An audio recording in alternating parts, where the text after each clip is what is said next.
2026 বিশ্বকাপ শুরুর আগে অনেকেই সংশয়ে ছিলেন মেসিকে নিয়ে। 4 বছর মেজর লিগ সকারে খেললেও প্রতিযোগিতার মান কম থাকা সত্ত্বেও তার পারফরম্যান্স তেমন উজ্জ্বল ছিল না। আর 2024 কোপা আমেরিকা ফাইনালে চোট নিয়ে মাঠ ছাড়তে হয়েছিল তাকে।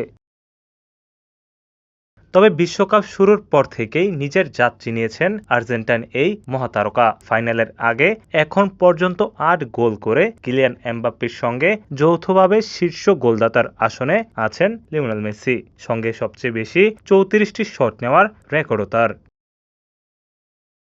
বল নিয়ে প্রতিপক্ষের দিকে এগিয়ে যাওয়ার পরিসংখ্যানেও শীর্ষে মেসি। ফাইনালের আগে তার 68টি প্রগ্রেসিভ পাস, যা টুর্নামেন্টে দ্বিতীয় সেরার চেয়ে 20টি বেশি। বিশ্লেষণী প্রতিষ্ঠান ফুতির পসেশন ভ্যালু মডেলে মেসির রেটিং 99%, যেখানে সেমিফাইনালিস্ট দলগুলোর মধ্যে দ্বিতীয় সেরা এমবাপ্পের রেটিং 83।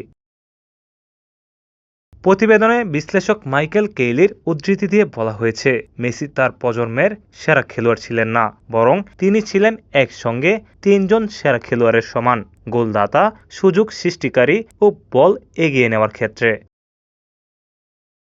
সর্বকালের সেরা ক্রীড়াবিদ নির্ধারণে 2টি মানদণ্ড ব্যবহার করা হয়েছে প্রতিবেদনে: নিজ খেলায় দ্বিতীয় সেরার তুলনায় কতটা এগিয়ে আর কতজন মানুষ সেই খেলাটি খেলেন। এই বিচারে টম ব্রেডি, মাইকেল জর্ডান কিংবা ওয়েসেন গ্রেটজির চেয়েও মেসিকে এগিয়ে রাখা হয়েছে, কারণ ফুটবল বিশ্বের সবচেয়ে জনপ্রিয় ও প্রতিযোগিতামূলক খেলা। তুলনা টানা হয়েছে স্প্রিন্টার হুসাইন বোল্টের সঙ্গেও, যিনি টানা 3 অলিম্পিকে 100 ও 200 মিটারের সোনা জেতা একমাত্র ক্রীড়াবিদ। তবে 21 বছর বয়সে প্রথম ব্যালন ডি'র জেতা মেসি এখনও 39 বছর বয়সে শীর্ষে থাকায় তার আধিপত্যের সময়কাল বোল্টের চেয়ে পুরো 1 দশক বেশি বলে যুক্তি দেখানো হয়েছে প্রতিবেদনে।